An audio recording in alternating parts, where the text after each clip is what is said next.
God has caused the change in his life. God has caused the growth in his life.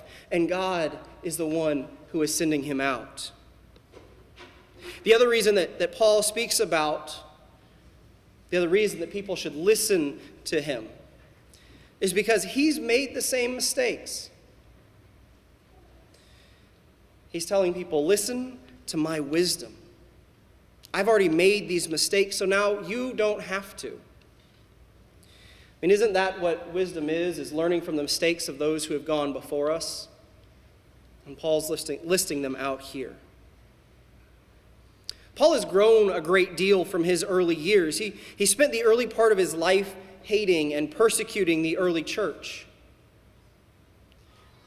Then a carpenter came along and built a bridge between Paul and the early church. That bridge allowed Paul to draw closer to God and to reconcile with early believers.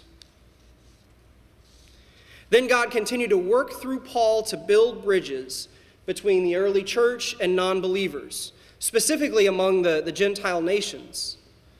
And Paul went out on 3 or 4 missionary journeys and helped establish and grow the church around the known world.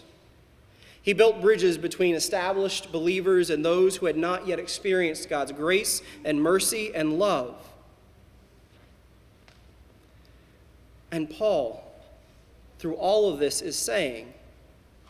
Paul is saying this was so that God could use him to continue to help build and grow the church.